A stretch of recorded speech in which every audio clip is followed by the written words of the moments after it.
그런즉 너희가 어떻게 행할지를 자세히 주의하여 지혜 없는 자 같이 하지 말고 오직 지혜 있는 자 같이 하여 세월을 아끼라. 때가 악하니라. 우리 다시 한번 두 절임으로 읽겠습니다. 다 같이 처음부터 읽도록 하겠습니다. 그런즉 너희가 어떻게 행할지를 자세히 주의하여 지혜 없는 자 같이 하지 말고 오직 지혜 있는 자 같이 하여 세월을 아끼라. 때가 악하니라. 아멘. 네, 오늘 말씀 제목은 세월을 아끼는 참 지혜라는 말씀으로 여러분과 하나님 말씀을 증언하고 은혜를 나누도록 하겠습니다. 저번에 제가 오후 예배 때 여러분과 말씀을 나눈 적이 있는데 또 이렇게 여러분과 또 이렇게 특별하게 또 걱정되는 일이 있었지만 또 말씀으로 여러분과 함께 이 시간을 보내게 돼서 너무나도 또 은혜고 감사하게 생각합니다. 우리가 오늘 함께 볼 말씀은 에베소서 말씀인데요.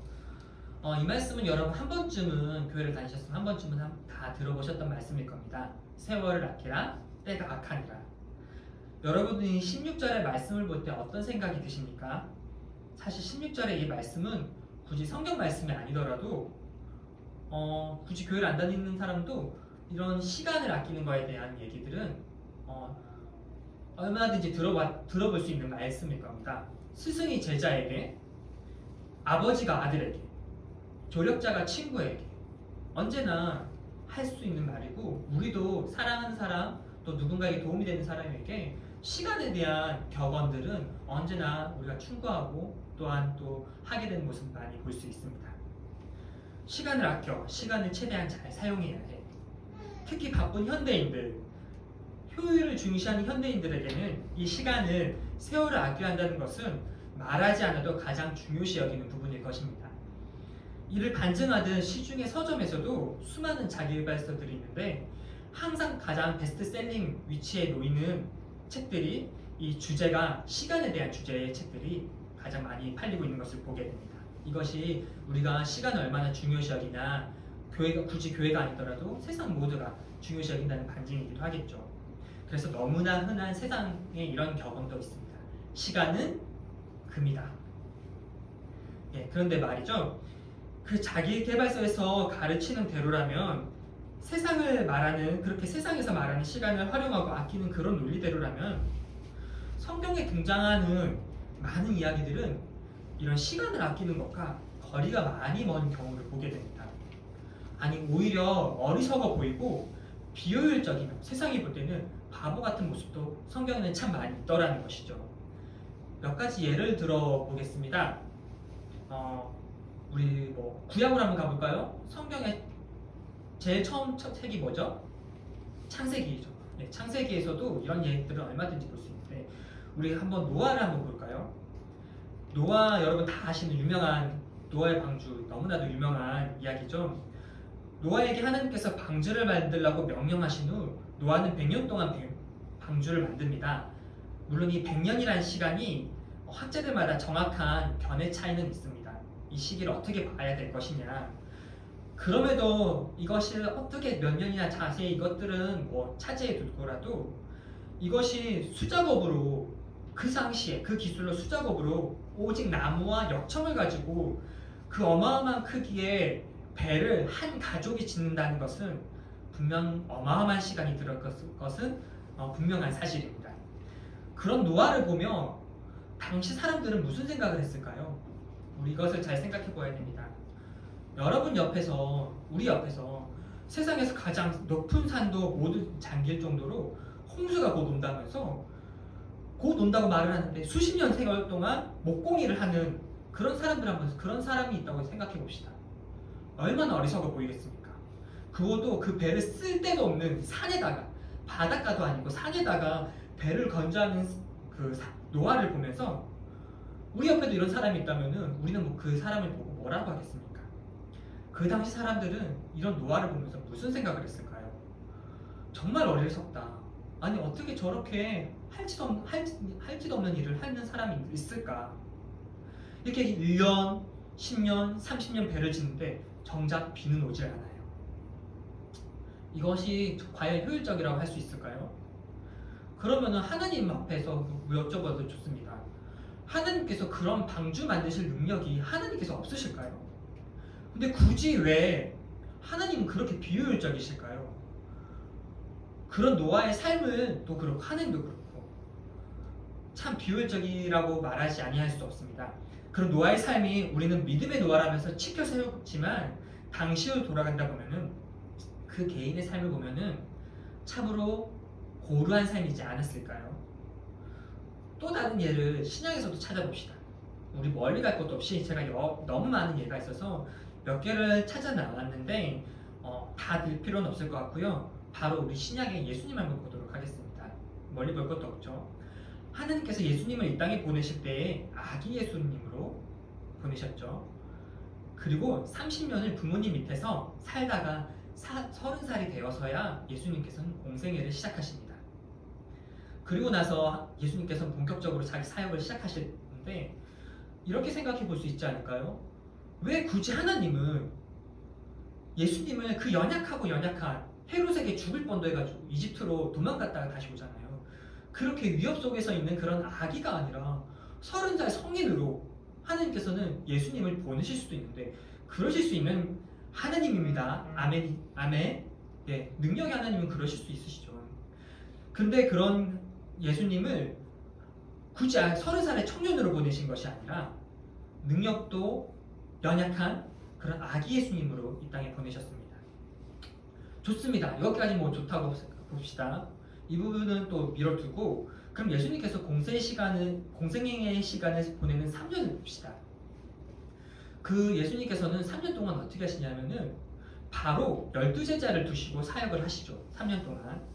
근데 그 3년을 데리고 다녀도 그 예수님의 말씀을 이해 못하는 그런 어리석은 제자들을 3년이나 데리고 다니십니다. 예수님께서는 3년 동안 사실 때 어마어마한 일들을 하시죠. 기적을 보시고 오병이의 기적을 보이실 수도 있는 분이신데 그러면은 우리 생각해 볼 때 가장 효율적인 것은 어떤 것입니까? 저는 어떻게 할 것 같냐면요. 가장 예루살렘 중앙 아니죠. 그때 당시 가장 중앙은 어디였을까요? 거기 예루살렘 이스라엘은 변두리였거든요. 예루살렘은 이스라엘의 수도였지만 더 변두리 그 예수님 태어나신 곳은 더 변두리였습니다. 나사렛 더 변두리였죠. 시골이었습니다. 근데 저라면은 나사렛에서 태어났더라도 당시 세상의 중심이었던 로마로 갔을 것 같습니다. 로마에서 당시에 수많은 지혜자가 있다는 곳에서 그곳에서 가장 지혜자들을 데리고 그곳에서 예수님이 사역하시는 게 가장 효율적이고 현명한 일 아니었겠습니까? 근데 시골 변두리를 돌아다니고 그 로마에서도 변두리를 돌아다니시고 그리고 가장 어리석은 제자들을 3년 동안 데리고 돌아다니십니다. 그리고 오병이의 기적을 펼치실 수 있는 그분이 주로 하셨던 사역은 뭐였냐면은 가르치고 치유하는 사역이었습니다. 당신의 말씀을 가르치고 아픈 사람을 돌봐줘. 이게 얼마나 비효율적이십니까? 우리가 시간이 지나고 나서 물론 이 사건들을 보면 우리가 시간이 지나고 나서 우리는 노아 볼 때 단 페이지 몇 페이지 보면 노아의 사건의 결말을 우리가 알고 있지 않습니까? 그러면 우리는 봤을 때는 노아가 현명했다. 노아가 효율적이었다. 라고 우리는 쉽게 말할 수 있지만 이건 결론을 아는 우리 입장이고 그 당시 사는 사람들이 볼 때 얼마나 이것은 비효율적이었겠습니까? 그럼 우리 현재로 돌아옵시다. 우리도 현재로 시간을 효율적으로 사용해야 한다는 세상의 가르침 앞에 우리 성도의 모습은 과연 어떠합니까? 우리 성도의 모습은 봅시다. 우리 주일 나오는 이 시간 예배를 드리는 모습은 세월을 아끼는 것과 거리 먼 모습 아닙니까? 세상에서 보면은 세상에서 볼 때는 세상 사람들이 볼 때는 교회 나오는 사람들이 이해를 못하죠. 이해를 할 수가 없습니다. 낭비 아닙니까? 황금 같은 연휴 토요일 일요일이 있어서 이 토요일 일요일 예전에는 여러분 아시겠지만 저도 어렸을 때는 토요일이 출근을 했어요. 물론 짧게 했지만 근데 이제는 토요일 아예 완전히 쉬어요. 황금 같은 일 얼마나 많은 것들을 할 수가 있습니까? 그런데 이렇게 우리는 교회 다니는 사람들은 예배를 드려야 되기 때문에 많은 것들이 제약받죠. 이 세상 사람들보다 얼마나 낭비입니까? 그리고 기도는 어떠합니까? 여러분 우리 교회 안에서 힘든 일을 듣고 이번에도 저희 집사님께서 아픈 일을 겪고 하셨지만 그런 일을 겪고 힘든 일을 겪을 때마다 우리가 항상 가장 하는 말이 무엇입니까? 기도할게. 기도할게. 그리고 진짜 기도의 사람들은 그걸 가지고 1시간, 2시간 기도합니다. 가슴 쳐가면서. 근데 이 기도하는 모습이 얼마나 시간적으로 비효율적입니까? 그 시간에 뭐 정말 보탬이 되고 싶다면은 뭐 알바를 해서 돈을 조금 더 물질적으로 보태드리거나 하는 게 더 효율적인 거죠. 이것이 과연 세월을 아끼라라는 그런 세상적인 지혜의 말씀 앞에서 얼마나 또 다른 말입니까? 그 세월을 아끼라는 말이 우리가 생각하는 기준 앞에서는, 세상의 기준 앞에서는 세월을 아끼는 것과 거리가 멀면 낭비인 것입니다. 그렇다면은 오늘 이건 우리가 이 말씀을 보면서 이 사실을 알아야 됩니다. 성경에서 말하는 이 시간 얘기는 세상에 말하는 시간 얘기와 무언가 다른 게 아닐까? 우리가 성경에 있는 같은 말을 보면서 세상의 기준으로 언제나 도덕적인 생각, 우리의 기준으로 성경 말씀을 볼 때가 많은데 진짜 성경 말씀은 다른 걸 말하고 있는 거 아닐까? 그러니 성경 얘기들이 세상의 기준과 다른 이런 비효율적인 모습들이 있겠죠. 그렇다면 적어도 지금 성경에서 말하는 세상과 비슷한 어휘적 표현을 썼더라도 그 내용에 있어서만큼은, 본질에서만큼은 무언가 차이가 있다는 것을 우리가 알 필요가 있는 것입니다. 그렇다면 세월을 아끼다라는 것은, 오늘 말씀은 성경 기준으로 무엇을 말하는 것인가? 이것을 우리가 오늘 말씀을 통해서 정확히 보도록 하겠습니다. 에베소서를 우리가 보도록 하겠습니다. 오늘 15절 16절을 봤는데요. 에베소서, 여러분 신약 말씀이죠. 에베소서. 오늘은 5장부터 봤는데 여러분 말씀을 볼 때는 항상 우리가 부분적으로 보지만 어느 편에서 몇 장을 보지만 항상 그 에베소서라면 에베소서 전체를 이해하는 가운데 그 말씀을 볼 필요가 있습니다. 그래서 한 구절만 보면은 세월을 아끼라 보면은 단순히 세상적으로 세상의 기준으로 이런 거구나라고 생각하기 쉽죠. 그런데 우리가 성경 배경 전체를 알고 그 말씀 한 구절을 봐야 성경이 비로소 열리는 것입니다. 그럼 우리가 에베소서를 알아야겠죠. 에베소 어떤 곳이냐? 에페수스라고 당시 로마에서 있던 도시 이름인데 이 도시는 어떤 도시였냐면은 무역의 중심지로서 당시 소아시아의 가장 큰 항구 도시였습니다. 그리고 동서양 문화의 교류지였고 유럽과 아시아가 만나는 교충지에 있었습니다. 그러면 유럽으로 넘어가려면 아시아에서는 여기를 지나고 유럽에서 아시아를 넘어가려면 여기를 지나게 되고 배도 드나드는 항구 도시였습니다. 현대도 그렇지만 고대도 강유역을 따라서 도시가 번창하는 경향이 있죠. 여긴 강도로 있었습니다. 한마디로 말하면 어마어마하게 번화한 도시였다는 얘기죠. 그럼 온갖 화물과 사람들이 유통하고 있는 이 곳에서 무엇이 발달했겠습니까? 지금도 한국에서는 수많은 사람들이 모이게 되면 당연히 시장이 발달하죠. 그리고 많은 음식들이 발달하죠. 음식 먹을 거리들. 근데 이것만 발달하겠습니까? 사람이 모이면은 즐길 거리가 발달하게 됩니다. 온갖 문화, 즐길 거리. 그래서 이 에베소서는 어떤 도시로 유명했냐면은 향락과 음주와 그런 음란의 도시로 굉장히 유명한 곳이었습니다. 그리고 항구 도시는 선원들이 왔다 갔다 하는 곳이기 때문에 지금 현대에서도 항구 도시 보면은 수많은 그런 음란과 사창가들이 즐비하는 것을 보게 되는데 이 당시는 오죽했겠습니까? 아주 이 시대에서 가장 유명한 사창가가 아주 기업적으로 성행하는 곳이 또 에베소 도시였습니다. 이런 문화와 이런 로마의 그리스 문화가 모여있고 사치와 항락의 거리가 있고 로마의 화려하고 잔인한 문화, 또 이곳에서는 콜로세움이라는 당시 원형 경기장이 있었던 곳인데 이 경기장은 어마어마하게 건축비가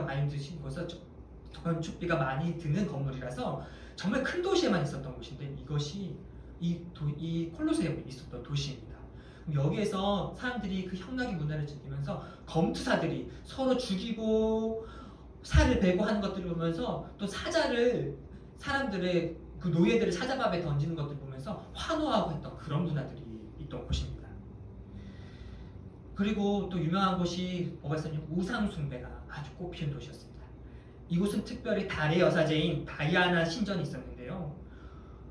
이런 우상이 있다는 얘기는 거기서 반드시 우상을 통해서 수많은 우상을 드리게 된다면은 많은 그걸 통해서 재물을 드려야 되잖아요. 재물을 드리기 위해서 그 성전과 관련된 수많은 상업이 번창했습니다.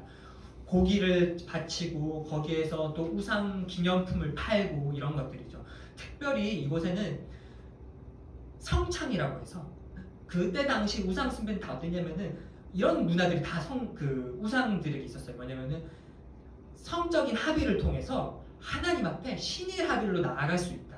그 성전엔 여사제들이 있었고요. 그 여사제들은 대부분 성전 창기였는데, 그런데 성전 창기였기 때문에 우리가 생각하는 것처럼 막 더럽고 그렇게 보는 게 아니라 막 우상처럼 이렇게 사람들이 경배하면서 그런 경배 가운데 성전 창기들과 이렇게 성적인 관계를 맺는 그런 것도 꼽히는 곳이었습니다. 그런 우상 숭배가 꼽히는 곳이었죠.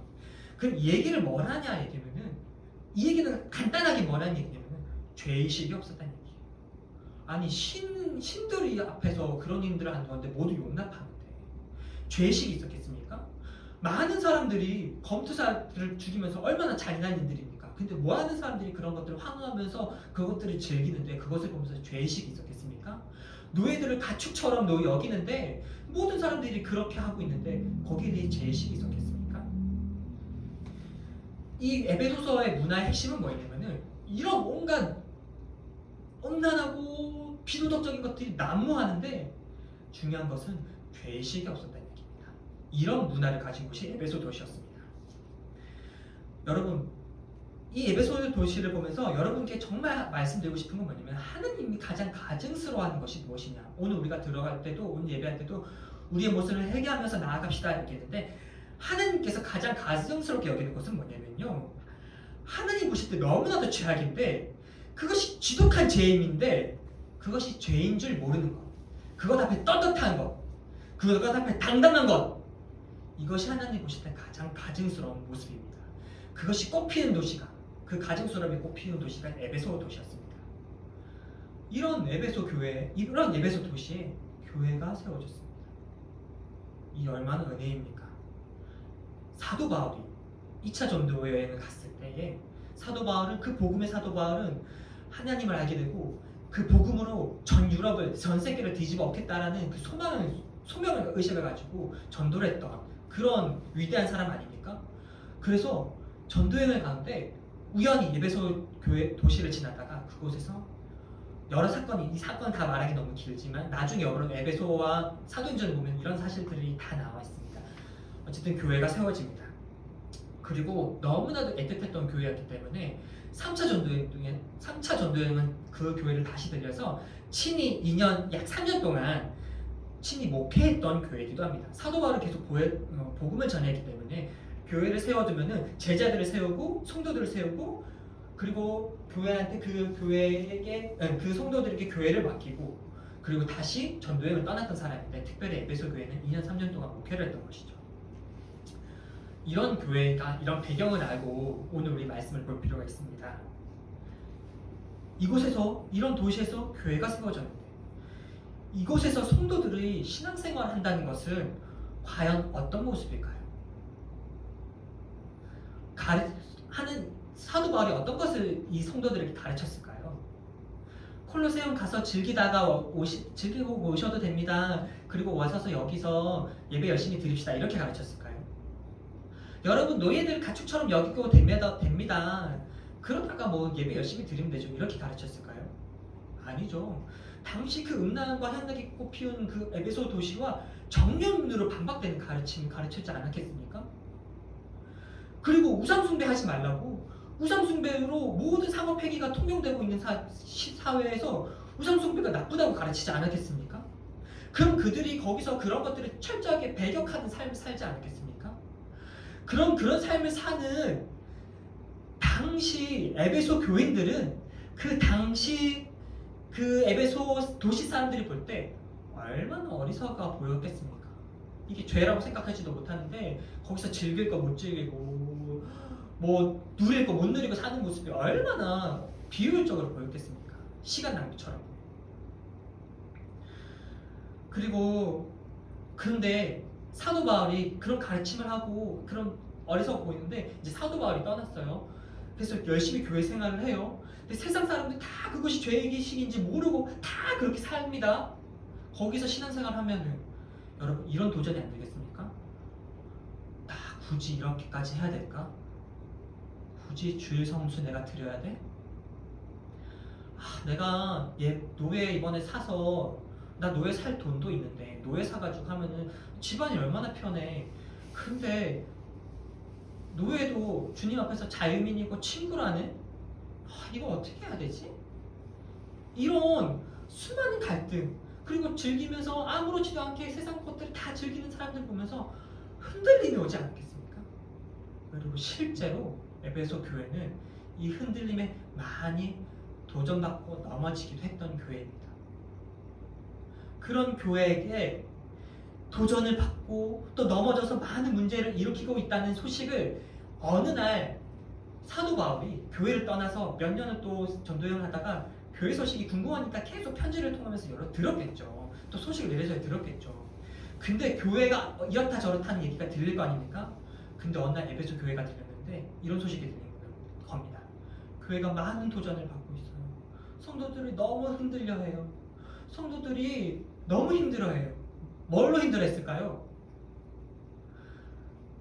이걸로 힘들었겠죠.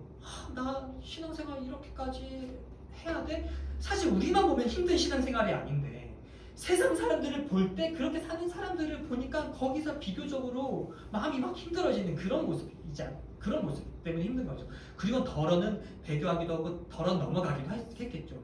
그런 사도 바울이 그걸 모습을 보면서 편지를 쓴 겁니다. 안타까운 마음으로. 에베소 교회야! 에베소 교회야! 그러면서 1장 너희가 어떤 존재인지 아냐? 너희가 어떤 교회인지 아냐? 너희가 얼마나 귀한 자인지 아냐? 그런 것들에게 몸을 함부로 넘길 수 있을 정도로 너희가 그런 자들이 아니다. 너희가 얼마나 거룩한 자들인 줄 아냐? 그런 것들 다 지나가는 것들이다. 하면서 편지를 막 써내려가다가 오늘 말씀을 쓴 겁니다. 세월 악기라 때가 악하니라. 그러면 이해가 되죠. 때가 악하다는 말은 무엇이겠습니까? 이때는 한정적으로 코로나 시대니까 때가 악해 이거겠습니까? 그런 게 아니죠. 항상 그런 범실되는 문화, 그런 악한 세대가 항상 너희들에게 이렇게 도전을 받고 너희들이 도전을 받고 있는 그런 시대다. 그런 세대다. 항상 이 도전이 너희들에게 항상 있는 그런 때이다라는 것이죠. 그 가운데 세월을 아끼라라고 말합니다. 여기서 그럼 아껴라라는 단어가 헬라어로 뭔지 볼 필요가 있습니다. 헬라어로 여기서 아끼라는 단어는 엑사고라조라는 단어를 씁니다. 여러분 이렇게 성경 예배통에서 한 번씩 들어주면 굉장히 나중에 여러분 묵상할 때 도움이 됩니다. 엑사고라조. 이 헬라어의 엑사고라조는 어떤 의미냐? 이 원어는요 보통 어떨 때 쓰냐면요, 우리가 뭔가 대가를 치르면 그거의 열매를 받잖아요. 이를테면은 내가 낚시를 해요. 낚시를 할 때 보통 우리 낚시를 할 때 시간을 들이죠. 그 시간을 들여서 고기를 이제 건져 올리죠. 이 건져 올리다라는 표현이 엑사고라조입니다. 그럼 이 얘기는 뭔 얘기가 되냐? 여기서 본문에서 말씀하고 있는 세월을 아끼는 것은 세상에서 말하는 것처럼 효율적인 삶을 살아 이게 아니라 너 그 시간 속에서 가치 있는 것을 건져내야 해라는 말입니다. 시간을 얼마나 들이든 적게 들이든 그것이 중요한 게 아니라 시간을 많이 들여야 될 것은 많이 들이고 적게 들이는 것은 적게 들이고 적게 들이든 어쨌든 간에 많이 들이든 적게 들이는 것보다 중요한 건 뭐냐? 그 시간을 무엇을 건져내기 위해서 쓰고 있어 라고 말하는 얘기가 됩니다. 그것을 건져 올리기 위해 시간을 써야 해. 너의 삶 속에서 쓸데없는 것에 시간을 쓰지 말고 진정 가치 있는 것을 건져 올리기 위해서 시간을 써! 라는 얘기가 됩니다. 여러분 하나님께서 우리 생각해 봅시다. 우리 아까 노아도 시간을 지나서 보지만 하나님께서 우리에게 삶을 주지 않으셨습니까? 여기 있는 저도 하나의 삶이 있고 여기 있는 성도님 한 분 한 분 삶이 있죠. 이 삶이 노아의 삶이 언젠가 하나의 마침표를 끊었던 것처럼 우리도 우리의 삶이 마침표를 끊고 지금은 우리가 이것을 입체적으로 바라보지만 내 삶을 성경책 보듯이 몇 장 이렇게 책으로 보듯이 쭉 훑어서 볼 수 있는 결론을 아는 그런 시기가 우리 삶에도 오지 않겠습니까? 천국 앞에 섰을 때 그런 우리의 삶을 보면서 하나님이 우리 삶을 한 페이지 한 페이지 펼쳐주면서 우리 삶을 보면서 뭐라고 하시겠습니까? 단순히 얼마나 열심히 살았나를 보시겠습니까? 효율적으로 살았나를 보시겠습니까? 그저 착하게 순하게 살았나를 보시겠습니까? 아니죠. 하나님은 우리 삶 속에서 분명히 이걸 물으실 것입니다. 너에게 주어진 삶 속에서 너는 그 시간을 통해서 무엇을 건져 올렸니? 하나님이 이것을 물으시고 보실 것입니다. 그리고 그것이 성경을 말하는 엑사고라죠. 세월을 아끼는 것입니다. 성경은 말하고 있습니다. 오늘 여러분 15절 제가 읽어드리겠습니다. 그런즉 너희가 어떻게 행할지를 자세히 주의하여 지혜 없는 자 같이 하지 말고 오직 지혜 있는 자 같이 하여. 성경은 이 가치 있는 것을 건져 올리는 사람을 바로 지혜 있는 자라고 말합니다. 지혜 있는 자, 이 가치 있는 것을 건져 올리는 자, 이것이 지혜 있는 자인 것입니다. 사람에게 주어진 하나뿐인 삶, 그 단 한 번뿐인 삶에서 진정 가치 있는 것을 건져 올리는 삶을 사는 그런 지혜자의 모습이 여러분의 모습에, 저의 모습에 풍성하길, 또 그런 모습이 있길, 그런 모습이 되길 주님의 이름으로 소망합니다. 네, 그러면은 이제 중요한 마지막 한 대목이 남았습니다. 그 가치 있는 것들은 무엇일까? 좋아요, 네, 좋습니다. 내 삶 속에서 가치 있는 것들 아닌데 구체적으로 그 가치 있는 것들이 무엇일까요? 내 삶에서 얼마나 가치 있는 것을 건져 올리냐가 중요하다면은 이제 이 질문 던질 수밖에 없죠. 이 질문이. 그렇다면은 내가 내 삶 속에서 가치 있는 것을 건져 올려야 되는데 무엇이 가치 있는 것이지? 그럼 여러분 이런 말이 있죠. 격언 중에 이 답을 얻기 위해 무엇이 가치 있는가를 우리가 진정으로 찾기 위해서는 인식의 전환이 필요한데 이런 지혜의 말이 있습니다. 제가 오늘 여러분한테 이것이 지혜 있는 것입니다 라고 딱 답을 말할 수 있지만 이런 말씀이 있습니다. 이런 격언이 있습니다. 물고기를 주려고 하지 말고 물고기 잡는 법을 알려주어라. 예, 성경을 보면요, 여기 16절 말씀을 제가 세 번역으로 읽어드리겠습니다. 그러므로 여러분은 어떻게 살아가야 할지를 살피십시오. 지혜롭지 못한 사람처럼 살지 말고 지혜로운 사람답게 살아야 합니다. 사도 바울이 이렇게 말합니다. 어떻게 살아야 할지를 살피십시오. 그리고 17절, 오늘 읽진 않았지만 여러분 17절 같이 읽어보겠습니까? 17절 다 같이 읽겠습니다. 시작. 그러므로 어리석은 자가 되지 말고 주의 뜻이 무엇인가 이해하라. 이거입니다.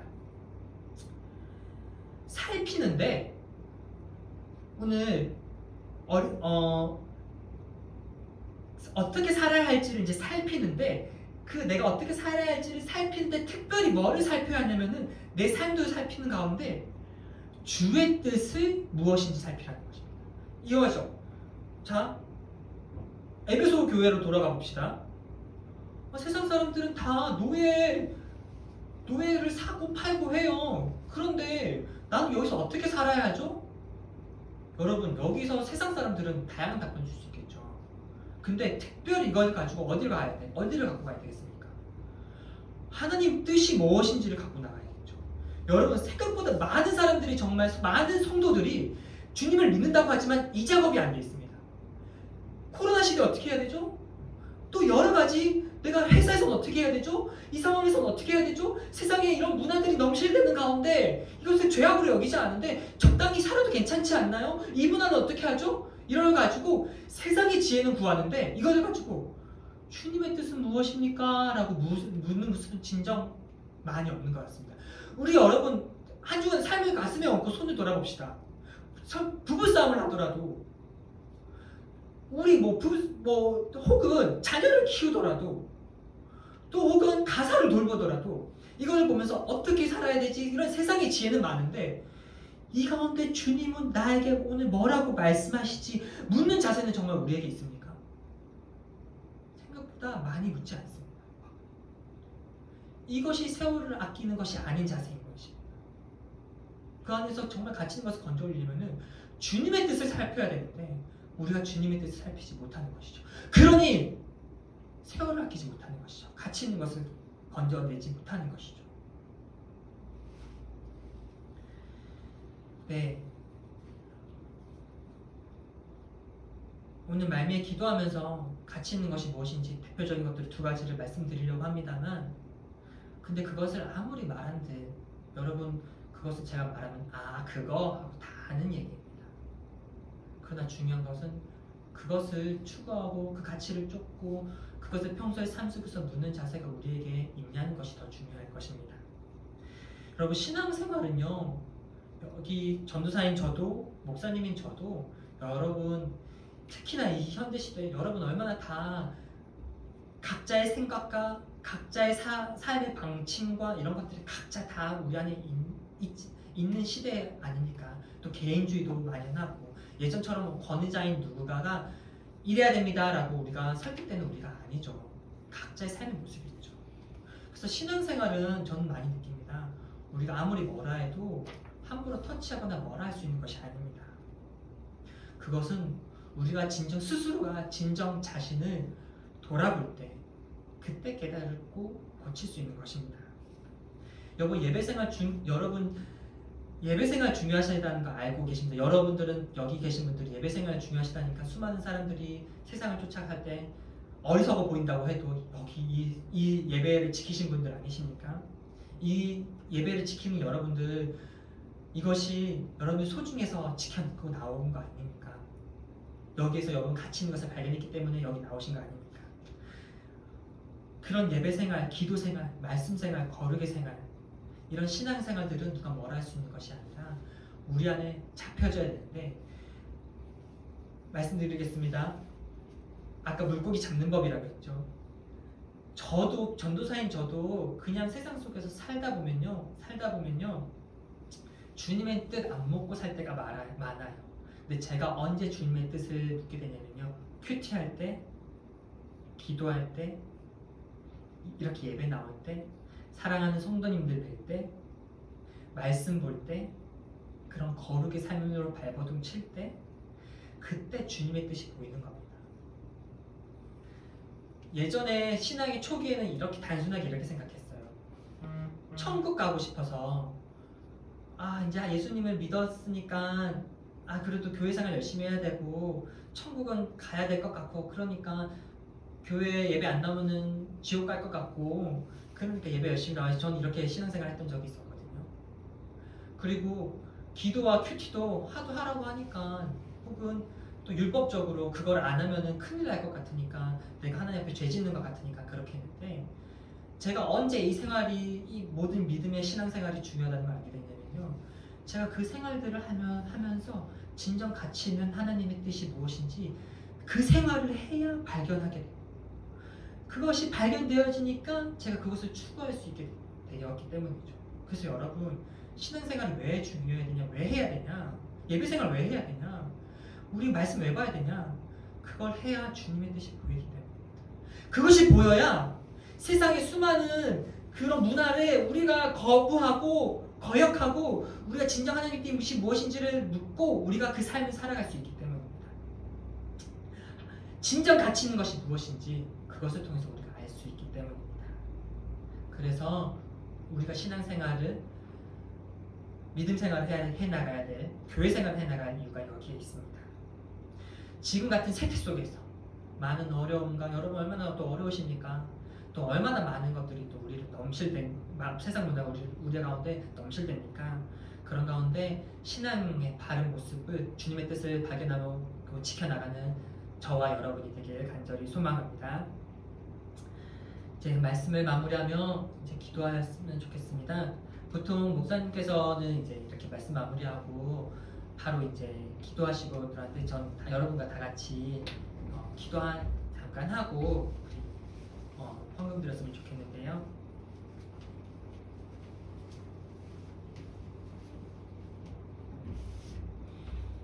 여러분, 성경에서는 진정 가치 있는 것이 무엇이라고 말하냐면요, 너무 많죠. 이제 하나하나 이제 내 삶에 맞춰서 성경을 뒤적뒤적거리면서 그 가치 있는 것이 무엇인지 찾아야 돼요. 희망도 있고요, 사랑도 있고요, 따뜻함도 있고요. 여기 집사님 아프시다는 얘기를 듣고 그래도 예배에서 사수해야지 라면서 나오신 부족한 저 목사님도 안 계신데 부족한 제가 전하는 말씀이라도 또 사명감을 가지고 또 격려하는 마음으로 또 지켜나와서 이 자리 예배를 지키신 그 마음에도 있고요. 그런 것들이 여기 성경에 찾아보면 막 마음에 보입니다. 그것이 세상을 얼마나 힘있게 살아가게 하는지 그런 가치 있는 것들이 많은데 대표적인 두 가지를 얘기하고 싶습니다. 뭐냐면요, 아까 뻔하다고 했죠. 뭐냐면 우리가 천국 백성이라는 겁니다. 우리가 구원받았다는 사실은 이 얘기는 뭔 얘기냐, 천국 백성은 단순히 내가 좋은 곳에 가 그게 아니라 그곳은 얼마나 거룩한 곳이겠습니까? 얼마나 아름다운 곳이겠습니까? 한낱 썩어질 그것들을 쫓아가서 살면서 거기에 만약에 지금 저도 이제 제 자녀가 키우는데 만약에 똥통에서 구르고 있어요. 그럼 제가 거기서 건져내지 않겠습니까? 깨끗이 씻지 않겠습니까? 근데 그 아이가 다시 그 냄새가 좋다고 거기로 가면은 그 얼마나 안타깝겠습니까? 저는 제 자녀를 그렇게 내버려 두지 않을 거거든요. 하나님이 우리를 그런 거룩하게 두신 겁니다. 그 거룩한 곳에 소속된 우리예요. 더럽고 음란하고 이런 것에 우리가 뒤 둥글기에는 우리가 너무 좋은 길이에요. 우리가 천국 백성. 우리는 이미 그걸 받은 자예요. 그래서 세상에서 어리석어! 라고 말했을 때 진짜 어리석은 게 뭔지 아니? 당당할 수 있는 힘이 천국 소망에 있는 것이에요. 내가 오늘 이 어리석은 선택을 하는 것 보여도 내가 왜 이렇게 어리석은 선택을 하고 있지 아니라 당당할 수 있는 내가 가장 가치 있는 걸 선택하고 있는 거야 라고 말할 수 있는 힘이 천국 소망에 있는 것이에요. 그리고 그와 동일하게 가치 있는 게 뭐냐? 예수 그리스도입니다. 너무 뻔하죠? 오늘 보혈 얘기인데 저는 오늘 보혈 찬양하면서 이 찬양을 하면서 저는 많이 울컥울컥 하는데 왜냐면은 제 삶이 여기 서기 참 부끄러운 모습이 많거든요. 전 말씀을 준비하면 항상 부끄러워요. 근데 괜찮다, 너 여기 서도 돼 라고 말하는 힘이 보혈에 있어요. 보혈에 있습니다. 그분은 우리를 70번을 용서하시는 분이고요. 우리가 죄를 자복하면 언제나 용서하시는 분이에요. 그분이 안타까워하는 거는 우리가 죄인지 모르는 걸 안타까워하세요. 그러나 언제나 하나님 내가 이거 잘못했어요 라고 말하면은 다시 한번 혼도 내시죠. 사랑하는 사람이니까. 근데 다시 한번 회복시키고 살려서 괜찮아, 나와 함께 가자. 이 세태를 향해서 나와 함께 능력으로 살자. 이것이 성도의 힘이고 그리스도의 힘입니다. 우리가 왜 그리스도인이라고 불립니까? 예수 그리스도로 사는 자들이기 때문이 아닙니까? 그래서 다시 한번 언제나 새롭게 세우는 그 보혈의 힘, 아무리 많은 죄 속에서도 다시금 그걸 회복시키는 힘, 다시 그렇게 살지 말자 라고 말하는 힘이 그 보혈은 언제나 있습니다. 그 가운데 그리고 내가 너와 함께 할게, 내가 너를 사랑해 라고 하는 세상 어디에서 들었어도 엄청 나 같은 자를 사랑하신다고? 정말 이런 비참한 나 같은 자를 사랑하신다고? 아니야, 너는 비참하지 않아. 내가 너를 가장 존귀한 피값 주고 샀기 때문이야 라면서 다시 한번 사랑으로 부르신 그 음성, 그것이 보혈에 있습니다. 그리고 나서 성경에 예수님의 삶을 뒤적뒤적 되잖아요. 그걸 가지고 묵상을 하잖아요. 눈물이 나요. 예수님 이걸 같이 있어야 하셨구나. 어린아이를 같이 있어야 하셨구나. 그 어리석은 12제자들이 그럼에도 불구하고 주님 앞에 나온 그 모습을 같이 있어야 하셨구나. 니고데모를 같이 있어야 하셨구나. 사람을 같이 있어야 하셨구나. 돈을 쫓지 않으셨구나. 그런 것들이 내 심장 가운데 박힌 얘기로 들리는 겁니다. 우리 기도하지 않으시겠습니까? 기도하지 않으시겠습니까? 주님, 세상에서 가장 가치 있는 것을 쫓기를 원합니다. 세상에서 내가 주어진 이 하나뿐인 삶 속에서 가장 가치 있는 것을 건져 올리는 자가 되기를 원합니다. 그러기엔 때가 너무 악합니다. 그때 속에서 나는 너무 연약합니다.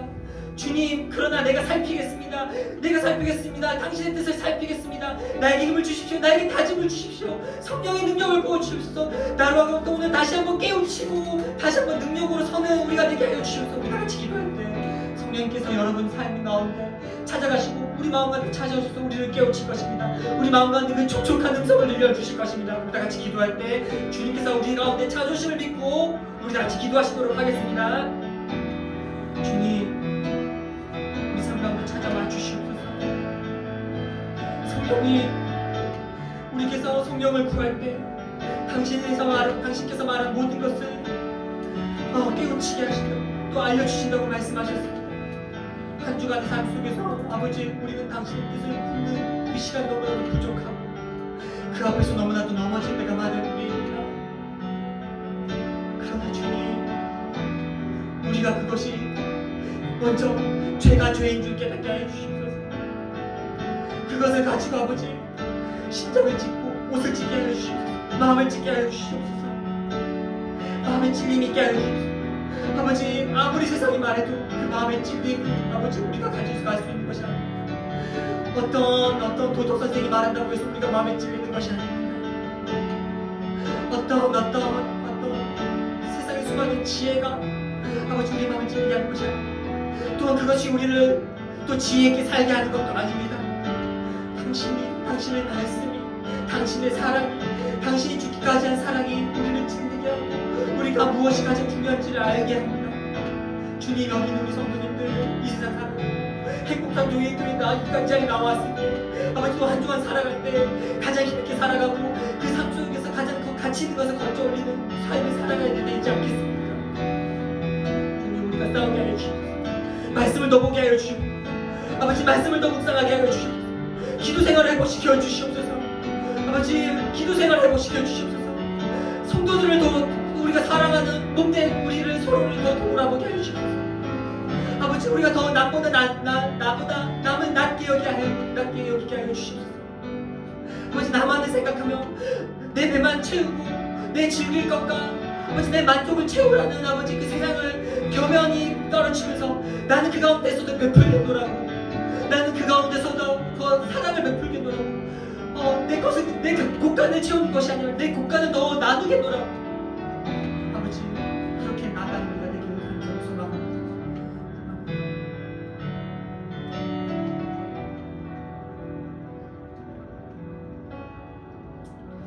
사랑의 하나님, 오늘도 예배 가운데 말씀 주시고 우리에게 깨우침을 주심에 감사합니다. 오늘 우리 말씀 가운데 아버지 깨달음이 있고 또 돌아가서도 그 삶 속에서 항상 신앙생활 속에서 당신의 말씀을 살필 때, 당신의 뜻을 살필 때 항상 깨달아지는 그 능력과 지혜가, 그 복이, 그 풍성함이 항상 삶 속에 있게 하여 주시옵소서. 특별히 하나님, 세상을 살다 보면은 세상의 것들이 너무나도 좋아 보여 아버지, 우리 삶이 반대로 성도의 삶이 어리석어 보일 때가 많습니다. 그리고 실제로 우리 삶이 고루해지고 피곤해지고 낭망하여질 때면은 주님, 너무나도 주님께서 선택하기 어려운 것도 사실입니다.